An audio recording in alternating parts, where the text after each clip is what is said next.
আচ্ছা, let us start the class. হ্যাঁ, তাহলে আজকে আমরা কয়েকদিন বলছিলাম যে প্রি অপারেটিভ প্রিপারেশনটা আমাদের একটু গুরুত্বপূর্ণ ইস্যু, যেটা আমাদের সবার জানা দরকার। আমি আগের দিন আলোচনা করতে চেয়েছিলাম, আমাদের সময় হয়নি, যার কারণে আমরা বলতে পারি নাই। তো আজকে আমরা একটু দেখবো যে প্রি অপারেটিভ প্রিপারেশনে একটা রোগীকে কিভাবে রেডি করতে হয়, তাই না?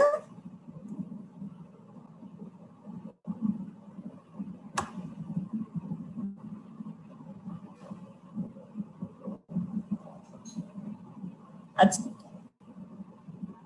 তাহলে প্রথমে একটা ইন্ট্রোডাকশন আমরা দেখি। প্রি অপারেটিভ ইভালুয়েশনের মধ্যে history taking, physical examination, anaesthesiologic examination, investigation and other preoperative preparation. ঠিক আছে, এটা আমাদের আজকের ক্লাসের outline.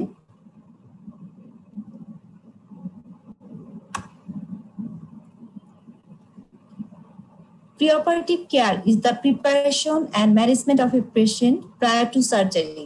It includes both physical and psychological preparation. Surgical treatment of the patients with gynecological disease is warranted only when all the conservative treatment approaches has been exhausted. এখন physical তো সবাই বুঝলাম, আবার প্রি অপারেটিভের জন্য সাইকোলজিক্যাল প্রিপারেশনও কেন লাগবে?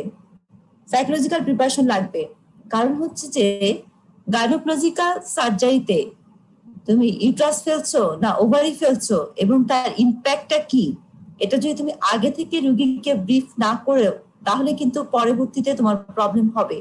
যেমন আমরা ইউট্রাস এবং ওভারি ফেলে দিয়েছি, কি কারণে, কি ইন্ডিকেশনে, কেন ফেলবো, না ফেললে কি হবে, এই ডিটেলস তাকে যদি আমরা না জানাই তাহলে কিন্তু তার সাইকোলজিক্যাল প্রিপারেশনটা সেরকম থাকবে না।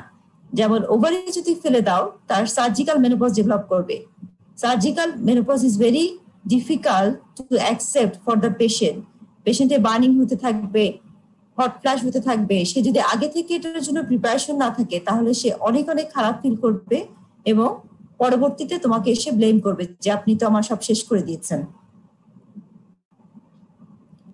Many postoperative problems can be anticipated preoperatively and eliminated or minimized.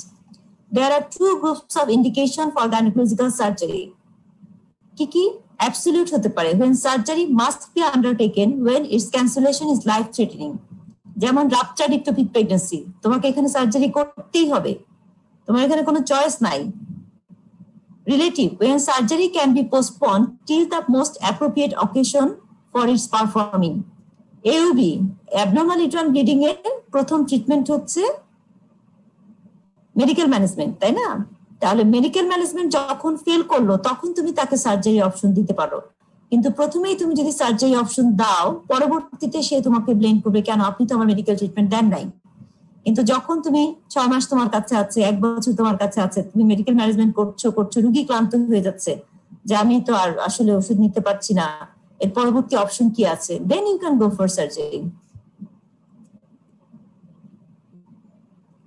The surgeon is obliged to introduce to the patient all the reasons for surgical treatment. এটা আমরা বললাম যে যদি আমরা একটা অপারেশন করি অবশ্যই তার ইন্ডিকেশনটা তোমাকে পেশেন্টকে খুব ভালো করে ইনফর্ম করতে হবে। এই জন্য যে এখন কিন্তু দিনকাল আগের মতো নাই। তাহলে যে সমস্ত ক্ষেত্রে অপারেটিভ জটিলতা হয়, দেখবা যে ডাক্তারকে মারধর করছে বা হাসপাতাল ভেঙে ফেলছে অথবা আদার প্রবলেম তৈরি করছে পেশেন্ট, তুমি যদি যে পেশেন্টের সাথে প্রপার কাউন্সিলিং করে তারপরে তুমি সার্জারি স্টার্ট করো, সেই পেশেন্ট কিন্তু তোমাকে পরবর্তীতে কমপ্লিকেশনের জন্য বা কনসিকুয়েন্স অফ দ্য সার্জারির জন্য ব্লেম করবে না। তারাও যদি ওয়েল ইনফর্ম থাকে এই প্রবলেম এই কারণে হচ্ছে এবং এই অপারেশনে নয়েজ কেন, আমি কি কন্টিনিউ করব?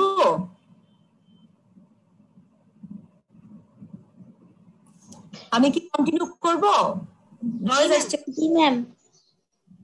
তাহলে পেশেন্টকে আমাদের ওয়েল ইনফর্ম করতে হবে যে কি প্রবলেম তার, কেন তার অপারেশন হবে। এটা যেখানে ওয়েল ইনফর্ম থাকে সেখানে যে পোস্ট অপারেটিভ রোগী মরে গেছে সেজন্য মারধর করছে, সেজন্য হাসপাতাল ভাঙচুর করছে, এই ইভেন্টগুলো হবে না যদি তুমি পেশেন্টকে সঠিকভাবে তার প্রবলেমটা ইনফর্ম করো। এখন আমাদের একটা ফিল্ড অফ ওয়ার্ক, আমাদের একটা কাজের একটা ক্ষেত্র হচ্ছে patient safety and medical error. তাহলে পেশেন্ট সেফটি এবং মেডিকেল ইরোর ইস্যুটা কি? এই বিষয়টা হলো রোগীকে তোমার নিরাপদে রাখতে হবে এবং নিরাপদে রাখার চেষ্টা করতে হবে, কিন্তু ভুল কি হবে না? হবে, ভুল হতে পারে। ভুল কাকে বলে এবং নেগলিজেন্স কাকে বলে তোমরা কি জানো সেটা? আর কমপ্লিকেশন কাকে বলে? ইরোর, নেগলিজেন্স, সেফটি, কমপ্লিকেশন, এই জিনিসগুলো তোমাদের একটু জেনে নিতে হবে। আচ্ছা, একসময় আর একদিন আলোচনা করব, আজকে একটা অন্য টপিক আছে তো। তাহলে নেগলিজেন্সের জন্য অবশ্যই তোমার পানিশমেন্ট হবে, কিন্তু তুমি যদি স্ট্যান্ডার্ড কেয়ার দাও রোগীকে, standard care, well inform written consent তোমার থাকে, তারপরে যদি রোগী খারাপ হয় তাহলে সব রোগীকে তুমি বাঁচাতে পারবে না।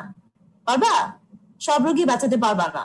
তাহলে পেশেন্ট পার্টি ওয়েল ইনফর্ম, তুমি রোগীকে সঠিকভাবে ব্রিফ করেছো, স্ট্যান্ডার্ড যে কেয়ার তুমি সেই কেয়ার নিয়েছো, তারপরেও যদি রোগী মারা যায় তার জন্য তুমি দায়ী না। কোনো কোর্ট তার জন্য তোমাকে কোনো শাস্তি দিতে পারবে না। কিন্তু যদি এমন হয় যে তোমার স্ট্যান্ডার্ড অফ কেয়ারের প্রবলেম ছিল, তুমি পেশেন্টকে ইনফর্ম করো নাই যে এই প্রবলেম গুলো হতে পারে, বা যথেষ্ট কাউন্সিলিং প্রি অপারেটিভ হয়নি, অথবা যে স্ট্যান্ডার্ড কেয়ার দেওয়ার কথা ছিল সেই স্ট্যান্ডার্ড কেয়ার তুমি দাও নাই, তাহলে তোমার জন্য নেগলিজেন্সের জন্য তোমার এগেইনস্টে অ্যাকশন হতে পারে। কিন্তু তুমি যদি স্ট্যান্ডার্ড কেয়ার দাও তারপরও যদি রোগী মারা যায় তাহলে কিন্তু তার জন্য তুমি দায়ী না, বা সেটার জন্য কোনো, ওরা যাই করুক না কেন তোমার ওরা কিছুই করতে পারবে না। ঠিক আছে? তাহলে ইনফর্ম কনসেন্টের ইস্যুটা অত্যন্ত অত্যন্ত গুরুত্বপূর্ণ। The patient must submit an informed written consent to confirm that she takes the risk of the planned surgical treatment. Operation করবা আর তার কোনো জটিলতা হবে না, এটা কিন্তু না। অপারেশন যদি তুমি করো তার জটিলতা হতে পারে, এবং কমপ্লিকেশন, প্রত্যেকটা সার্জারি যখন আমরা আলোচনা করি তখন আমরা আলোচনা করি কমপ্লিকেশন অফ সার্জারি। তাহলে সার্জারি করলে যদি কমপ্লিকেশন নাই থাকে তাহলে ওটা আমাদের পড়ানোর দরকারটা কি? তাহলে সার্জারি করলে কমপ্লিকেশন থাকবে, এবং সেই কমপ্লিকেশনটা রোগীকে আগে থেকে আমার জানাতে হবে যে এই কমপ্লিকেশন হতে পারে। সেটা জেনে বুঝে সে যখন কনসেন্টে সিগনেচার করবে, কমপ্লিকেশন হলে তার জন্য তুমি দায়ী না। Discussion regarding consent should be held with a qualified interpreter present. এখন কোয়ালিফাইড ইন্টারপ্রেটারের কথা কেন বলো? তোমার ল্যাঙ্গুয়েজ ব্যারিয়ার থাকতে পারে, তুমি যা বলছো সে সেটা বুঝতে পারছে না, তাহলে এমন একজন ভালো ইন্টারপ্রেটার লাগবে তোমার মাঝখানে, যিনি তোমার ইস্যুগুলো পেশেন্টকে ব্যাখ্যা করে বুঝিয়ে বলতে পারবে। সেটা দেশে বিদেশে বিভিন্ন জায়গায় হতে পারে। বাংলাদেশ থেকে ট্রিটমেন্ট নিতে দেশের বাইরে যায় না? যায়? যায় কিনা? তাহলে সব কমপ্লেন কি সে রোগীকে বুঝিয়ে বলতে পারে ডক্টরকে? আমাদের কিন্তু অনেক রোগী আছে, সে এসে বলে যে ম্যাডাম আমি বাইরে দেখাইছি কিন্তু আমি আমার আসলে প্রবলেমগুলো ঠিকভাবে বলতে পারি নাই। তাহলে বলতে না পারলে কি হবে? বলতে না পারলে তো হবে না। সেজন্য একজন ইন্টারপ্রেটার অনেক সময় লাগে। অথবা বাইরে যেতে হবে না, তোমার দেশের ভিতরেই সব এলাকার ল্যাঙ্গুয়েজ এক না, তুমি যে ল্যাঙ্গুয়েজে কথা বলছো সে সেটা হয়তো নাও বুঝতে পারে। তাহলে একজন দায়িত্বশীল লোক তোমার সাথে রাখতে হবে যিনি বিষয়টা বুঝতে পারছেন। আমরা সাধারণত যেটা করি যে একজন মেইল অ্যাটেন্ডেন্টের সাথে আমরা কথা বলি, কারণ যারা ফিমেল তাদের হচ্ছে যে এডুকেশনের একটা ব্যাপার আছে আমার দেশে, যে এডুকেশনে তারা অনেক পিছানো এবং অনেক বিষয়ে তাদের নলেজটা হয়তো কম থাকতে পারে। সুতরাং মেইল অ্যাটেন্ডেন্ট, বিশেষ করে তার, যেহেতু আমার ফিমেল পেশেন্ট, তার হাজবেন্ড, বাবা অথবা বড় ভাই, আর পেশেন্ট নিজে পারবে না বা সে ফিমেল দেখে সে কনসেন্ট দিতে পারবে না তা না। বিষয়টা হচ্ছে অবশ্যই সে জানবে, সে বুঝবে এবং সে কনসেন্ট দেওয়ার জন্য যোগ্য। এখন তো পেশেন্টের কনসেন্ট নিতে হয় রোগীর কাছ থেকে এবং রোগীর অ্যাটেন্ডেন্টের কাছ থেকে, তাহলে পেশেন্ট তো ওয়েল ইনফর্ম হবেই, কিন্তু একজন দায়িত্বশীল লোক থাকবে যাকে তুমি এক্সপ্লেইন করবা। তিনি যদি একজন ফিমেল হয়, আমার দেশের প্রেক্ষাপটে সেই মেল অ্যাটেন্ডেন্ট কে হবে? হয় হাজবেন্ড অথবা বাবা অথবা বড় ভাই। এবং তুমি দেখবা মোস্ট অফ দ্য কেসে যখন এই দায়িত্বশীল অ্যাটেন্ডেন্ট নাই বা উনি দেশের বাইরে আছেন, তখনই কিন্তু অপারেটিভ যে প্রবলেমগুলোর পরে হাসপাতাল ভাঙচুরের যে ঘটনাগুলো ঘটে সেই ঘটনাগুলোর সাথে এই জিনিসটা রিলেটেড থাকে। দেখে যে হয়তো প্রপার যে গার্ডিয়ান তাকে ইনফর্ম করা হয় নাই, সে জানে না বিষয়টা কি ছিল। তাহলে প্রি অপারেটিভ ইভ্যালুয়েশনের জন্য আমরা কি কি করব? Used to address issues that will potentially affect the woman during her surgical procedure and recovery. The surgeon should use this time to review patient history, physical examination, and identify physical limitation. তাহলে তার কি problem আছে এটা আমাকে আগেই identify করে নিতে হবে। তার হিস্ট্রি কি বলছে? Gather information required to plan surgery, optimize medical status, and educate about what to expect from the procedure and during the recovery period. তাহলে তোমার সবই বলে দিতে হবে আগে লিহুকে যে তার মেডিকেল স্ট্যাটাসটাকে আমার অপটিমাইজ করে নিতে হবে। ডায়াবেটিস আছে, আমার একটু কন্ট্রোল করে নিতে হবে। এনিমিয়া আছে, সেটা কারেকশন করে নিতে হবে। কার্ডিয়াক স্ট্যাটাস তার দুর্বল আছে, তাহলে কার্ডিয়াক স্ট্যাটাসটা ইমপ্রুভমেন্টের পরেই তুমি সার্জারি করবা। Educate about what to expect from the procedure and during the recovery period. আমি যে সার্জারি করছি তার মাধ্যমে আমি কি এক্সপেক্ট করছি সেটা পেশেন্টকে আগে বলে নিতে হবে।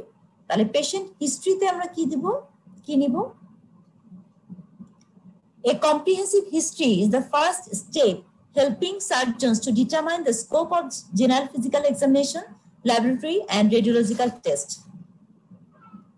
তাহলে যদি একটা ডিটেইল হিস্ট্রি আমরা নেই তাহলে আমরা বুঝতে পারবো যে এই পেশেন্টের কি টেস্ট দরকার, কি ফিজিক্যাল এক্সামিনেশন তুমি করবা, রেডিওলজিক্যাল টেস্ট তুমি কি করবা। তাহলে ফার্স্ট স্টেপ হলো proper comprehensive history taking.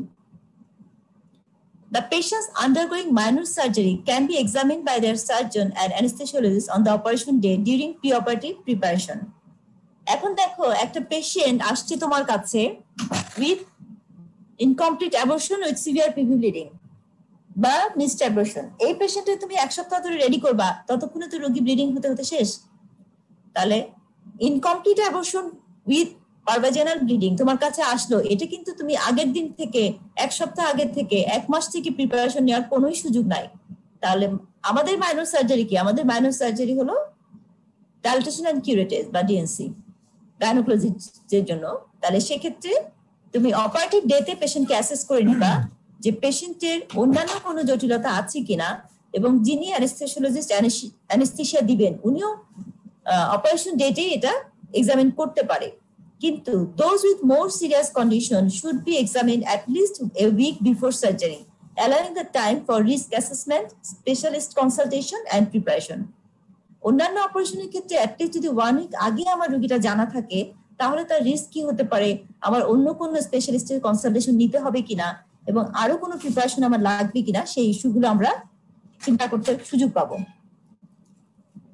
General medical history includes personal and family disease, history of drug use, allergies to drugs, food, and other environmental allergens.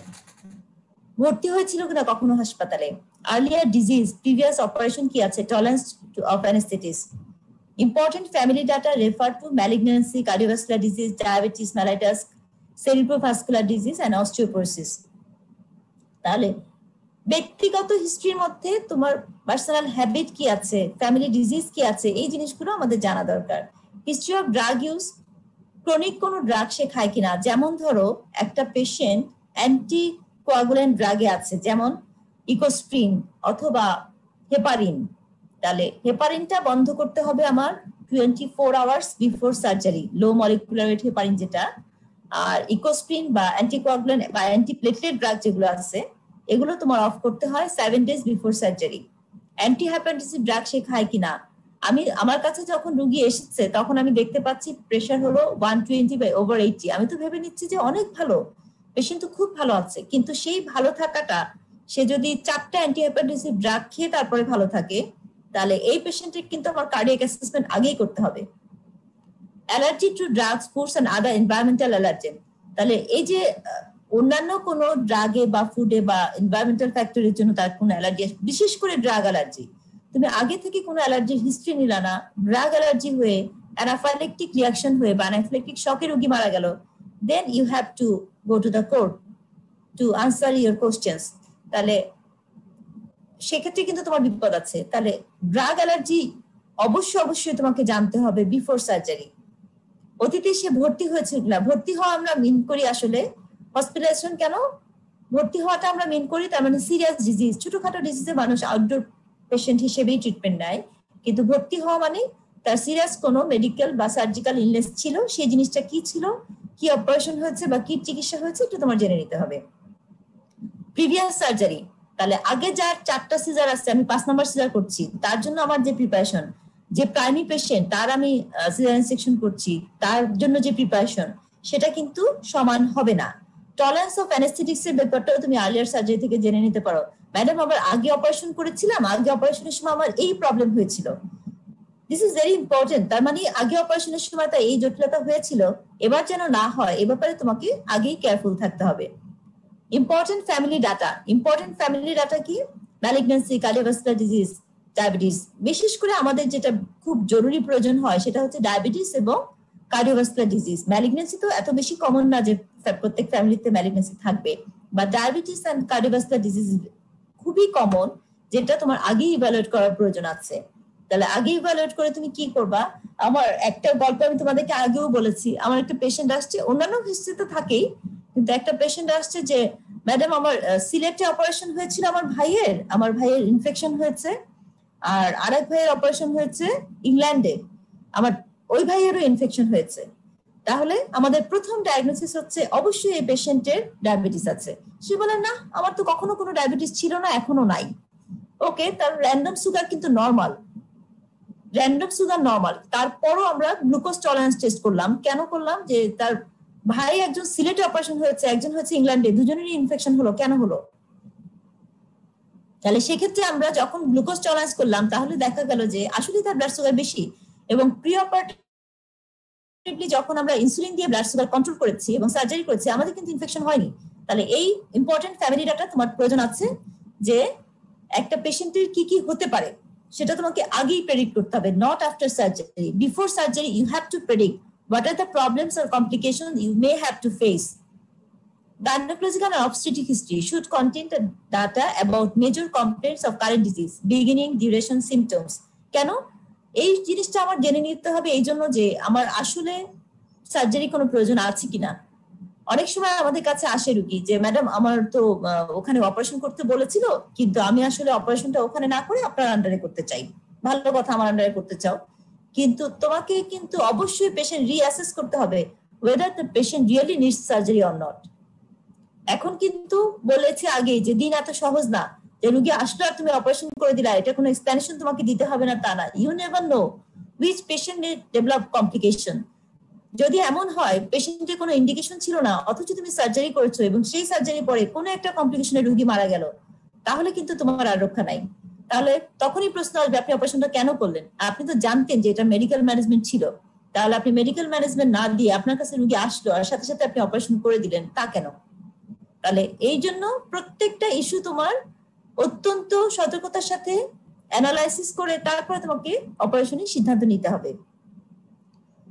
Past pregnancy, description of each duration, complication, type of delivery. এখানে surgery মানে সিজারের ক্ষেত্রে বিশেষ করে এটা প্রয়োজন হয় আমাদের, যে আগে মনে করো একটা পেশেন্ট আসলো তোমার কাছে, হিস্ট্রি অফ 2 previous years, এখন সে বললো যে ম্যাডাম সেকেন্ড সিজারে আমার প্লাসেন্টা প্রিভিয়া ছিল। সেকেন্ড সিজারে যদি তার প্লাসেন্টা প্রিভিয়া থেকে থাকে, থার্ড সিজারে কিন্তু তার প্লাসেন্টা প্রিভিয়া হওয়ার চান্স খুবই বেশি, এবং প্লাসেন্টা অ্যাক্টিটা, ইনক্রিটা, পার্কিটাও হতে পারে। তাহলে সেই রকম প্রিপারেশন নিয়েই তোমাকে সার্জারি করতে হবে, যে যদি প্লাসেন্টা অ্যাক্টিটা, পার্কিটা বা ইনক্রিটা হয়, আমার হয়তো 10 ব্যাগ ব্লাড লাগবে ওই সময়, আমার ইমার্জেন্সি হিস্টেক্টমি করতে হবে, সেই প্রিপারেশন আমার আছে কিনা, সেই প্রিপারেশন নিয়ে তারপরে তোমাকে ওই পেশেন্ট সার্জারি করতে হবে। menstrual cycle data, intervals, duration, copious dysmenorrhea, premenstrual syndrome, intermenstrual bleeding, এই সবগুলো হিস্ট্রি নিতে হবে। অনেক সময় আমরা এমনও রোগী পেয়েছি, রোগীর menstrual হিস্ট্রি তারা নেয় নাই, অপারেশন করতে গিয়ে দেখেছে পেশেন্ট তখন প্রেগনেন্ট, হিস্টেক্টমি করার জন্য পেশেন্ট টেবিলে তুলেছে এবং তখন দেখতে পাচ্ছে রোগী প্রেগনেন্ট। অথবা ইনফার্টিলিটিতে কি হয়, ডায়াগনস্টিক ল্যাপারোস্কোপি করে, তাই না? এমনও আমাদের রোগী পাওয়া গেছে যে অনেক বিখ্যাত সার্জনের কাছে সে ডায়াগনস্টিক ল্যাপারোস্কোপি করেছে, অথচ সেই সময় সে প্রেগনেন্ট ছিল, সার্জন জানতো না। তাহলে কি তার ডায়াগনস্টিক ল্যাপারোস্কোপির দরকার ছিল? ইনফ্যাক্ট তার কোনো ডায়াগনস্টিক ল্যাপারোস্কোপি দরকার ছিল না, সে সেই সময় প্রেগনেন্ট ছিল। মেনার্কি ডাটা, এই জন্য মিনস্ট্রুয়াল হিস্ট্রিটা অত্যন্ত অত্যন্ত গুরুত্বপূর্ণ, যে মিনস্ট্রুয়াল হিস্ট্রি কি আছে, কবে মিনস্ট্রুয়েশন হয়েছে, ক্লিয়ার মতো হয়েছে কিনা, অনেক সময় দেখা যায় যে কারো কারো মিড সাইকেলে একটা স্পটিং হয়। এখন মিড সাইকেল স্পটিংটাকে তুমি যদি মেনস্ট্রুয়েশন মনে করো, তুমি সার্জারি করলা কিন্তু ওই সময় সে প্রেগনেন্ট, তাহলে তো হবে না। If the patient's age is at menopause, recent vaginal bleeding, vasomotor symptoms, hormone replacement therapy, এগুলো কোনো কিছু আছে কিনা জেনে নিতে হবে। Birth control if sexually active contraception method in the past, if sterilized, time and mode of sterilization. Contraception historyটা আমাদের দরকার কেন? ওরাল পিল কিন্তু এটা ব্লাডের কোয়াগুলেবিলিটিকে বাড়ায় দেয়। তাহলে যে ওরাল পিল খাচ্ছে তার কিন্তু ডিপ ভেইন থ্রম্বোসিস হওয়ার সম্ভাবনাটা অনেক বেড়ে যায়। এজন্য আমাদের সিস্টেম হলো বিফোর সার্জারি ওরাল পিলকে অফ করতে হবে। তার মানে সে প্রেগনেন্ট হয়ে আসবে তা না, ওরাল পিল অফ করে তার অন্যান্য কন্ট্রাসেপটিভ নিতে হবে। সেক্সুয়াল হিস্ট্রি তোমার জানতে হবে, birth control, conception difficulties, infertility treatment. তাহলে ইনফার্টিলিটি আছে কিনা সেগুলো আবার জেনে নিতে হবে। তুমি একটা মায়োমা সার্জারি করতে চাও, এখন মায়োমা গতদিন আমরা বলেছি যে মায়োমা হতে মায়োমেক্টমি হতে পারে অথবা হতে পারে টোটাল অ্যাবডোমিনাল হিস্টেক্টমি। তাহলে সেক্ষেত্রে তোমার অবশ্যই জানতে হবে পেশেন্ট ইনফার্টিলিটির প্রবলেমের জন্য আসছে নাকি মায়োমার জন্য ব্লিডিং বেশি হচ্ছে সেই জন্য আসছে, না তার ইস্যুটা কি আসলে। সেই হিসেবে তোমার সার্জারি প্ল্যান করতে হবে যে ম্যাডাম আমার একটা বাচ্চা আছে 10 বছর বয়স, এরপরে তো বাচ্চা নাই, আমি টিউমার একটা হয়েছে সবাই বলেছে যেন আমি অপারেশন করতে চাই। তাহলে অবশ্যই তোমাকে অপশন দিতে হবে যে আপনার একটা বাচ্চা 10 বছরে প্রেগনেন্সি হয়নি বা হয়ে অ্যাবর্শন হয়ে গেছে, তাহলে you can go for a myomectomy and try another pregnancy. এই অপশনটা তোমার দিতে হবে, তাকে তোমার হিস্টেক্টমি করার প্রয়োজন নাই। Infections, vaginal discharge, previous vaginal infection, sexually transmitted disease, এই জিনিসগুলো কেন গুরুত্বপূর্ণ? যখন আমরা হিস্টেক্টমি অপারেশন করি তখন কিন্তু vaginal vault of the vaginal ছাদ যেটা বলে ওটা ওপেন হবে এবং ভালভোভ্যাজানাল যে ইনফেকশন গুলো আছে খুবই দ্রুততার সাথে অ্যাবডোমিনাল ক্যাভিটিতে ছড়ায় যাবে। সুতরাং যদি তুমি ভ্যাজানাল ডিসচার্জ এবং ভ্যাজানাল ইনফেকশন থেকে থাকে prior to surgery, you have to treat the problem. এবং এটা কিন্তু গাইনোকোলজিস্টই জানবে, অন্য কেউ জানবে না, কারণ পারভেজানাল এক্সামিনেশন তো গাইনোকোলজিস্টই করবে। অন্য কেউ কিন্তু পিওপার্টি প্রিপারেশনে তুমি যদি এমবিবিএস ডক্টরকে বলো যে হ্যাঁ তুমি পিওপার্টি প্রিপারেশন করে রোগীটাকে রেডি করো, তাহলে সে কিন্তু হয়তো পারভেজানাল এক্সামিনেশন করে নাই, সে না করলে কিন্তু জানবে যে না যে ভ্যাজানাল ইনফেকশন কতটুকু আছে। তাহলে এটা তোমাকেই জানতে হবে বিইং এ গাইনোকোলজিস্ট, এবং তুমি সেটা এক্সামিনেশন করে ইনভেস্টিগেশন করে ট্রিটমেন্ট করে তারপরে তুমি তোমার সার্জারি প্ল্যানটা করবা। Clinical or physical examination. The aim of physical examination is to establish physical health status in view of history and medical condition. তাহলে হিস্ট্রি অনুযায়ী আমার রোগীর ফিট আছে কিনা। Full examination is needed, detail examination of the abdomen and pelvis as the main component of the procedure. তাহলে gynaecology সবগুলো সিস্টেমই তো আমরা এক্সামিন করব, তবে গাইনোকোলজিক্যাল দিক থেকে পার অ্যাবডোমিনাল এবং পারভেজানাল এক্সামিনেশন। আমরা বলেছি যে পারভেজানাল এক্সামিনেশনের 3টা কম্পোনেন্ট, ইন্সপেকশন, পার স্পেকুলাম এবং বাইম্যানুয়াল এক্সামিনেশন। ইভেন তুমি অনেক রোগী দেখবা হাসপাতালে রোগী অপারেশন টেবিলে চলে আসছে, কোন ডক্টর তার পারভেজানাল এক্সামিনেশন করে নাই, না আমার ইন্টার্নি, না আমার মেডিকেল অফিসার, না রেজিস্ট্রার, না অ্যাসিস্ট্যান্ট রেজিস্ট্রার, না কনসালটেন্ট, না প্রফেসর, এরকম তুমি অনেক দেখতে পাবা। সুতরাং কোনো পারভেজানাল এক্সামিনেশন ছাড়া রোগী অপারেশন টেবিলে তোলাটা খুবই খুবই অন্যায়, বা তুমি বলতে পারো যে এটা অন্যায়তে কিছু যায় আসে না, আরো প্রবলেম হলো তুমি অপারেশন করতে গিয়ে বিপদে পড়বা, you will be in trouble. Maybe it is a case of carcinoma cervix, হ্যাঁ ইরেগুলার ব্লিডিং, হ্যাঁ কি হচ্ছে, এওবি হচ্ছে, ঠিক আছে অপারেশনের করো, অপারেশন তুলো, অপারেশনে তুললা কিন্তু without any per vaginal examination, maybe this is a case of carcinoma cervix. What will you do? তুমি তো অপারেশন করতেই পারবে না, dissection will not be possible. If it is more than stage 2A, কতদিন আমরা বলেছি যে সিএ সার্ভিসে স্টেজ 2 এর চেয়ে যদি বেশি হয় তাহলে এই প্রবলেমগুলো কোথায় বেশি হয়? মেডিকেল কলেজে কমই হয়, ধরনের মেডিকেল কলেজে সাধারণত হয় না, কিন্তু যে সমস্ত পেরিফেরিতে যায় অনেকে দেখবা যে উইকেন্ডে গিয়ে 100 রোগী দেখেছে, 10টা অপারেশন করেছে। তাহলে তুমি যদি 100 রোগী দেখো আর 10টা অপারেশন করো, is it possible to do a per vaginal examination for every patient? Not possible. Patient ready, surgeon operation করছে, then there will be problem. এবং এক্ষেত্রে অনেক তুমি রোগী পাবা এরকম যে অপারেশন করেছে কিন্তু অ্যাকচুয়ালি যে প্রবলেম কি সেটাই তার জানা ছিল না এবং সে প্রবলেমও সলভ হয়নি। Anesthesiologic preoperative examination. An anesthesiologist has to examine the patient before her operation. কেন? কি কারণে?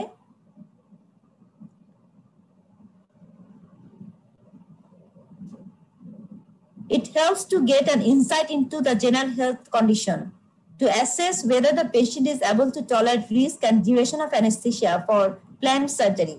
Special stress is put on the state of consciousness, vital functions of the heart, blood vessel, liver and kidney. তাহলে anaesthesia ড্রাগগুলা mainly কোথা থেকে expression হয়? Liver, কিডনির মাধ্যমে mainly expression. তাহলে রেনাল ফাংশনটা ঠিক আছে কিনা? যখন একটা সার্জারি চলবে, তুমি জেনারেল অ্যানেস্থেশিয়া দাও আর স্পাইনাল অ্যানেস্থেশিয়া দাও, তার কার্ডিয়াক স্ট্যাটাস যদি ঠিক না থাকে তাহলে ইটস ডিফিকাল্ট। তার লিভার এনজাইম ঠিক আছে কিনা এই জিনিসগুলো আমাদের জেনে নিতে হয়, বা অ্যানেস্থেসিস্ট জেনে নিতে হয়। তবে অ্যানেস্থেসিস্টের উপর ভরসা করে তুমি বসে থাকবে। If you are a surgeon, একটা অপারেশন যখন হবে, সার্জন হলো টিম লিডার, তাহলে তোমাকে কিন্তু আগেই অ্যাসেস করে নিতে হবে।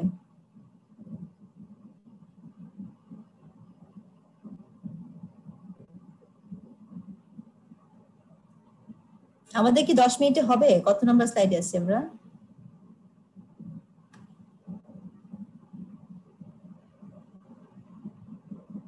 কোন নাম্বার স্লাইডে আছে? আচ্ছা, না হলে তোমরা এই লিংক দিয়ে আরেকবার ঢুকো, ঠিক আছে? শুনতে পাচ্ছো? জি ম্যাম। তাহলে অ্যানেস্থেসিয়া রিস্ক অ্যাসেসমেন্ট কিভাবে করতে হয়? Group 1 original disease if it is without a systemic impact. Group 2 moderate systemic disease without functional impediment. Group 3 severe systemic disease with serious functional impediment. Group 4 severe systemic life-threatening disease.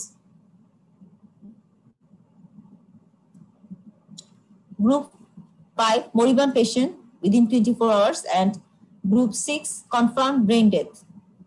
তাহলে preoperative investigation আমরা করব কি কি উপর ভিত্তি করে? সব পেশেন্টের জন্য কি সব পরীক্ষা নিরীক্ষা বা ইনভেস্টিগেশন প্রযোজ্য? তা না। পেশেন্টের বয়স, তার কি ডিজিজ, তার ডায়াগনোসিস উপর ভিত্তি করে risk of the procedure with careful detail history and physical examination, এটা দেখে তারপরে তোমাকে অ্যাসেস করতে হবে যে what are the investigations you want to do. Pregnancy test আমরা বলেছি যে আমরা এরকম অনেক রোগী পেয়েছি যে তার অপারেশন হয়ে গেছে, জানেই না যে সে ওই সময় প্রেগন্যান্ট ছিল। Imaging studies often performed to select patient who will not benefit from the metastatic disease. তাহলে আমরা বলেছি যে যদি মেটাস্টাসিস হয়ে যায় তাহলে সার্জারি করবা না, রেডিও দিবা না, কেমো দিবা, সেই ইস্যুগুলো তখন চিন্তা করতে হবে।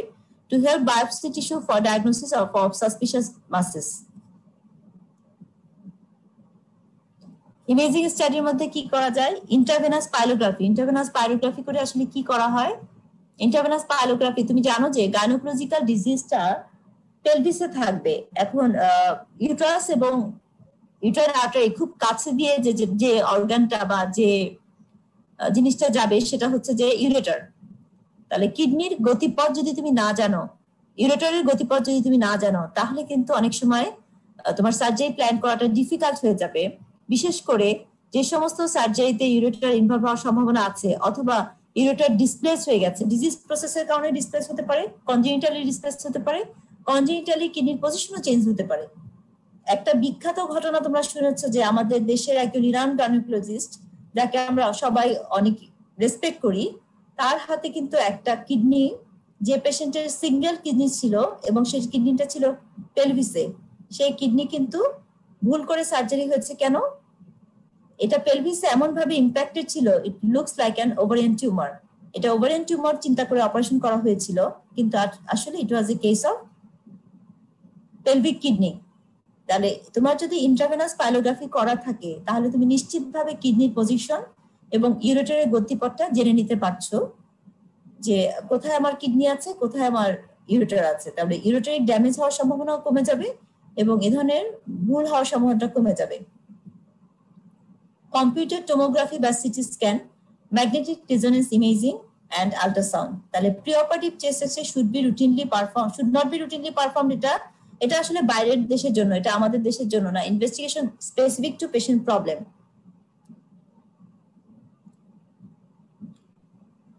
আমাদের দেশের জন্য আমরা কি কি ইনভেস্টিগেশন, যেটা তোমরা পরীক্ষায় লিখো আসলে, সেই জিনিসটা কি, প্রি অপারেটিভ ইনভেস্টিগেশন কি কি আমরা করি আসলে। তাহলে complete blood count, blood sugar, serum creatinine, HbSAg, blood grouping and RS typing, urinary, X ray chest, ECG। এটা হলো আমার দেশের জন্য আমরা রুটিনলি সব পেশেন্টকে বিফোর সার্জারি এই টেস্টগুলো করি। যে ওরা বলছে যে রুটিনলি এক্সরে টেস্ট করার দরকার নাই, কিন্তু আপনি আবার রুটিনলি এক্সরে টেস্ট কেন করতে চাচ্ছেন বা কেন করেন? আমার দেশে যে টিউবারকুলোসিসের যে প্রিভ্যালেন্স বা লাং ডিজিজের যে প্রিভ্যালেন্স এটা অন্য দেশে নাই। এজন্য আমার দেশে সকল পেশেন্টকেই প্রিঅপারেটিভলি আমরা এক্সরে টেস্ট পিইভিউ করি। তাহলে আমরা ইনভেস্টিগেশন করলাম, এখন আমরা কি করব? আমরা প্রিপারেশন প্রিঅপারেটিভ কি নিব? আমরা সিবিসি করেছি, সিবিসির মাধ্যমে আমরা দেখতে পেয়েছি একটা হলো হিমোগ্লোবিন, আর একটা দেখতে পেয়েছি কি মানে এভিডেন্স অফ ইনফেকশন আছে কিনা। অনেক সময় নিউট্রোফিলিক লিউকোসাইটোসিস থাকে, তাহলে আমরা বুঝলাম যে there is evidence of infection. এখন হিমোগ্লোবিন করলাম, দেখলাম হিমোগ্লোবিন কম, তাহলে কিভাবে আমরা অ্যানিমিয়া কারেকশন করব? অ্যানিমিয়া কারেকশন করার পদ্ধতি হলো iron supplementation, medical treatment of abnormal uterine bleeding, যাতে ব্লিডিং কম থাকে, erythropoiesis, stimulating agent, blood transfusion. কিন্তু প্রিঅপারেটিভ পেশেন্ট যে এক সপ্তাহের মধ্যে অপারেশন হবে তার জন্য কিন্তু অন্য কোনো কিছুই প্রযোজ্য না ব্লাড ট্রান্সফিউশন বাদে। তাহলে ব্লাড ট্রান্সফিউশন কত নিচ্ছে হলে ব্লাড দিবা? আমাদের প্রিঅপারেটিভ টার্গেট হলো হিমোগ্লোবিন 10 হলে আমাদের জন্য ভালো হয়, কমপক্ষে। বেশি হলে ভালো, 12-13 থাকে অনেকের, কিন্তু আমাদের টার্গেট হলো 10। তাহলে তোমার কাছে রোগী আসলো, তার প্রিঅপারেটিভ হিমোগ্লোবিন হলো 7, কয় ব্যাগ ব্লাড দিব আমরা? অবশ্যই অঙ্কের হিসাবে 3 ব্যাগ ব্লাড দিতে হবে, কারণ যে পার ইউনিট অফ ব্লাড ট্রান্সফিউশনে হিমোগ্লোবিন বাড়ার সম্ভাবনা হচ্ছে 1 গ্রাম। তাহলে 10 গ্রাম করতে হলে আমার 3 ব্যাগ ব্লাড ট্রান্সফিউশন করতে হবে।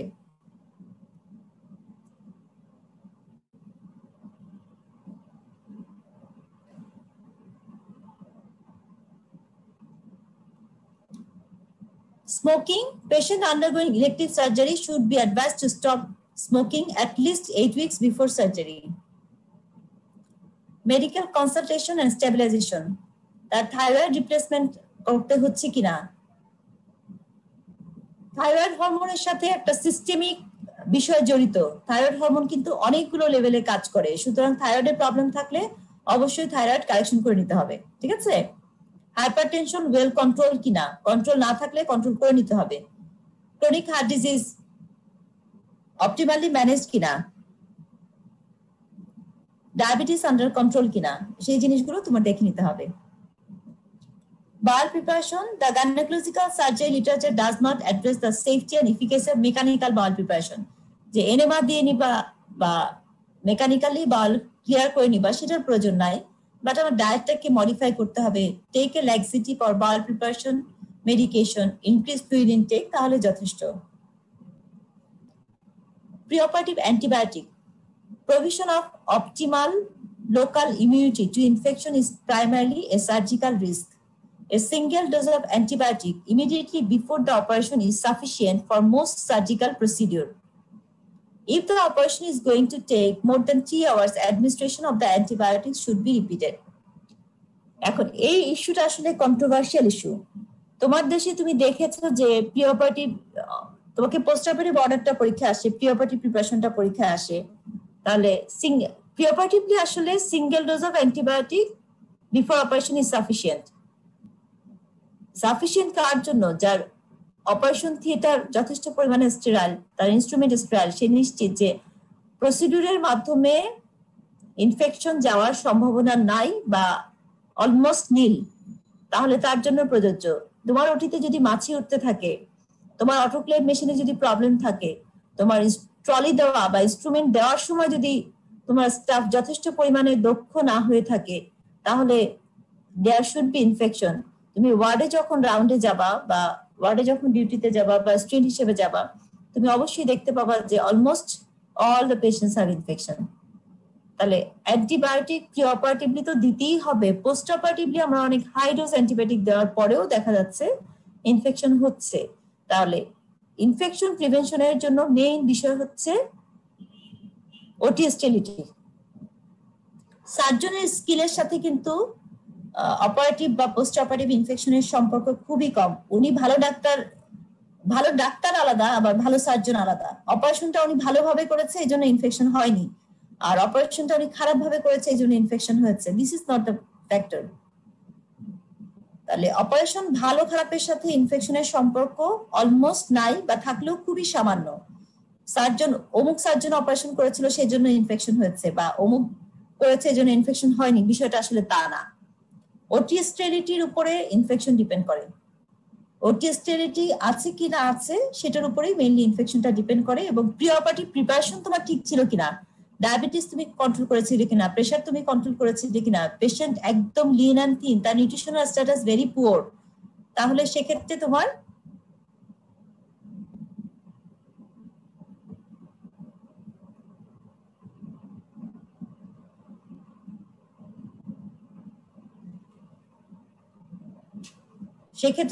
প্রি অপারেটিভলি আমার পেশেন্টকে রেডি করতে হবে সেভাবে যে যাতে করে তার ইনফেকশন না হয়, এবং অপারেশন টেবিলে স্টেরিলিটিটা মেনটেন করতে।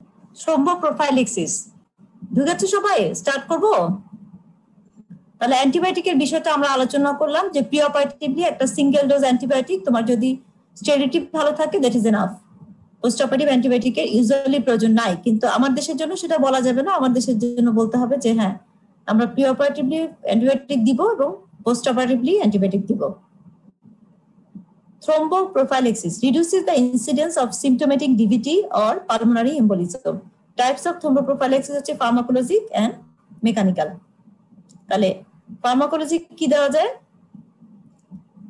লো মলিকুলার ওয়েট হেপারিন দেওয়া যেতে পারে। হ্যাঁ, এখন থ্রম্বোপ্রোফাইলেক্সিস এর বিষয়গুলো এখন বেশি আসছে কেন?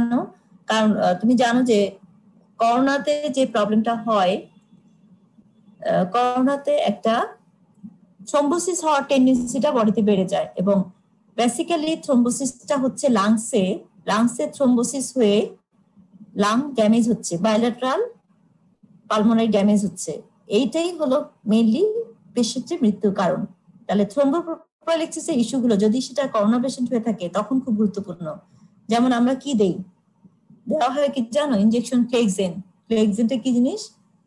এটা হেপারিন, লো মলিকুলার ওয়েট হেপারিন। তাহলে এইটা দেওয়ার জন্য থ্রম্বোপ্রোফাইলেক্সিস হিসেবে কাজ করছে। যদি তুমি এই মুহূর্তে কোনো করোনা পেশেন্টের সার্জারি করো বা ইমার্জেন্সি তার কোনো সার্জারি প্রয়োজন হয়, তাহলে তার থ্রম্বোপ্রোফাইলেক্সিস কিন্তু দিতে হবে। Most commonly use method in gynaecological surgery হচ্ছে intermittent pneumatic compression boots, graduated compression stockings. Mainly যে কাফ মাসেলের যে ভেনগুলো, এগুলোতে রক্ত চলাচল বৃদ্ধি করার জন্য কোন একটা প্রসিডিউর তোমাকে করতে হবে, এবং তোমার অ্যাটেন্ডেন্ট থাকলে তুমি বলতে পারো যে হ্যাঁ পাটা নাড়া দেন। ঠিক আছে? অনেক সময় দেখা যাচ্ছে রোগী একই পজিশনে দীর্ঘ সময় আছে, তখন ডিপ ভেন থ্রম্বোসিস হয়ে সেই থ্রম্বোসটা লাংসে গেলে থ্রম্বোএম্বোলিজম হবে। Which patient need thromboprophylaxis? কার লাগবে আসলে? Low risk, minor surgery in mobile patient, entirely laparoscopic procedure, no additional VTE risk factors. Do not require specific prophylaxis, but early and frequent ambulation is advised. Entirely laparoscopic procedure with additional VTE risk factors, mechanical, pharmacological thromboprophylaxis or both দেওয়া যেতে পারে।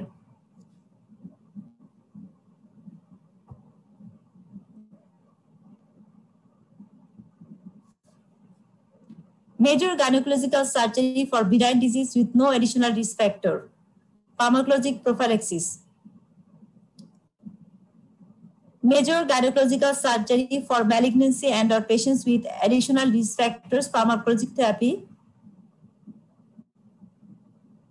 Patients who have undergone major surgery for malignancy or other or have a previous history of ET should continue low molecular heparin for at least 28 days.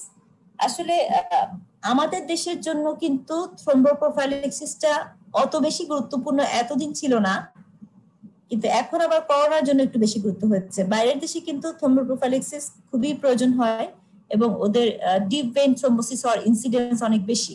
আমাদের কিন্তু deep vein thrombosis হওয়ার incidence খুবই কম, যার জন্য আমরা ডিভিটি নিয়ে খুব বেশি চিন্তিত না। আমরা আসলে চিন্তিত ইনফেকশন প্রিভেনশন নিয়ে, কারণ অলমোস্ট তুমি 10টা সার্জারি করলে 5 জনের যদি ইনফেকশন হয়, then it's a burden for you, for the hospital, for the patient. সেক্ষেত্রে ইনফেকশন প্রিভেনশনটা আমাদের মেইন ইস্যু। তাহলে ইনফেকশন প্রিভেনশন করার জন্য কিন্তু আমার প্রি অপারেটিভলি প্রিপারেশন নিতে হবে। যে পেশেন্টের হিমোগ্লোবিন কম তার ইনফেকশন হওয়ার চান্স বেশি থাকবে, যে পেশেন্টের আনকন্ট্রোল ডায়াবেটিস আছে তার ইনফেকশন হওয়ার চান্স থাকবে, যে পেশেন্টের প্রেশার বেশি আছে, তার ইনফেকশন হওয়ার চান্স। এখন প্রেশার বেশি, তাহলে আপনি ইনফেকশন কেন বলছেন? প্রেশার বেশি থাকলে যেটা হয় যে সার্জিক্যাল সাইটে উজিং হতে থাকে। উজিং মানে কি? ওখানে ব্লাড জমা হচ্ছে। আমরা জানি যে blood is a good culture media. সেক্ষেত্রে যদি যার প্রেশার বেশি, ওন্ডে উজিং হচ্ছে, সামান্য সামান্য ব্লাড ওখানে জমা আছে, তাহলে সেই সমস্ত পেশেন্টের ইনফেকশন হওয়ার সম্ভাবনা কিন্তু অনেক বেশি বেড়ে যাবে। ঠিক আছে? তাহলে আমরা শেষ করি আজকে। Pre-operative preparation, patient preparation for gynaecological surgeries to avoid or minimize both intra and post-operative complication and enabling a successful outcome of surgery. তুমি অপারেশন করলা, রোগী হাসতে হাসতে বাড়ি গেল, তাহলে বোঝা গেল যে তোমার সার্জারিটা সাকসেসফুল। তুমি অপারেশন করলা, রোগী ইনফেকশন নিয়ে বা অন্য কোনো কমপ্লিকেশন নিয়ে ভুগছে, বারবার হাসপাতালে আসছে, অথবা হাসপাতাল থেকে যেতেই পারে নাই, তাহলে এই হাসপাতাল থেকে যে যেতে পারলো না, তুমি ভাবছো সরকারি হাসপাতালে ভর্তি আছে, সমস্যা কি, 7 দিন থাকুক, সমস্যা আছে, গভর্নমেন্টের তো খরচ হচ্ছে, তুমি খরচটা তুমি ভিজিবলি চোখে দেখতে পাচ্ছ না, কিন্তু খরচ কিন্তু হচ্ছে। একটা বেড অকুপাই করে রাখছে, তাহলে সেই বেডের পিছনে তো গভর্নমেন্টের খরচ আছে। গভর্নমেন্টের যে সাপ্লাই গুলো, সেগুলো তুমি ওই পেশেন্টের জন্য ইউটিলাইজ করছো। এখানে কিন্তু অনেক বড় একটা খরচ রয়ে গেছে। রুগী যেটা আছে, রুগী তো বেড ভাড়া দিচ্ছে না, সমস্যা নাই, রুগী বেড ভাড়া দিচ্ছে না ঠিকই, কিন্তু রুগীর জন্য 5 জন লোক আসা লাগছে হাসপাতালে, তার আসা যাওয়ার খরচ আছে। তাদের আরেকটা গুরুত্বপূর্ণ ইস্যু হিসেবে চিন্তা করা হয় যে তার কতগুলো ওয়ার্কিং ডে লস হচ্ছে। একটা দিন মজুর, তার ওয়াইফ ভর্তি বা তার মা ভর্তি, অথবা সে নিজে ভর্তি, তাহলে তার যদি 5 দিন যদি তার ইনকাম না থাকে, তার জন্য কিন্তু সংসার চালানো খুবই ডিফিকাল্ট হয়ে যাবে, এবং সেই 5 দিনের যে ইনকাম সে লস করলো, এটা সে কভার করতে পারবে না। তো অনেকগুলো ইস্যু তোমাকে চিন্তা করতে হয় বিফোর ডুইং এ সার্জারি। তাহলে এটা এন্ড আওয়ার ক্লাস টুডে। আমি যেটা আজকে বলতে চেয়েছিলাম যে কতগুলো গুরুত্বপূর্ণ ইনফরমেশন আমাদের অপারেশনের আগেই চিন্তা করে নিতে হবে, যাতে করে আমার পোস্ট অপারেটিভ কোনো কমপ্লিকেশন না হয়, এবং এই যে ইনফেকশন জনিত অথবা কমপ্লিকেশন জনিত হসপিটাল স্টে, এটা আমরা অ্যাভয়েড করতে পারি বা মিনিমাইজ করতে পারি। ঠিক আছে? তাহলে মোটামুটি আজকের লেকচার এখানে শেষ, কিন্তু যদি কোনো প্রশ্ন থাকে কারো, তাহলে সেটা জিজ্ঞেস করো। কোনো প্রশ্ন? ম্যাম, এখানে যে বললেন যে করোনার ক্ষেত্রে আবার লো মলিকুলার ওয়েট হেপারিনটা দেয়া হয়, ম্যাম সেক্ষেত্রে তাহলে ব্লিডিং টেন্ডেন্সি বেড়ে যাবে না? এটা তো 24 আওয়ার্স পরে দিবা তুমি। লো মলিকুলার হেপারিনের হাফ লাইফ কম। অপারেশনের আগে 24 ঘন্টা আগে বন্ধ করবা, 24 ঘন্টা পর থেকে আবার দিতে হবে। হ্যাঁ, বন্ধ করতে হবে 24 আওয়ার্স বিফোর। ইভেন এখন অনেকে বলছে যে 12 ঘন্টা পরেও দেওয়া যাবে। যে পেশেন্টের সিভিয়ার লাং কম্প্রোমাইজ আছে, থ্রোম্বোপ্রোফাইলাইসিস ডেফিনেটলি ইন্ডিকেটেড, তার জন্য 12 ঘন্টা পরেও দেওয়া যাবে। আর কোনো প্রশ্ন? এটা একটা গুরুত্বপূর্ণ ইস্যু। হ্যাঁ, আর কি? আর কোনো প্রশ্ন? গুরুত্বপূর্ণ না হলেও তোমার মনে যদি কোনো প্রশ্ন থাকে, you can ask, no problem. না ঘুমাচ্ছিলা সবাই? শুনি নাই আবার প্রশ্ন কি মনে? আর কোনো প্রশ্ন?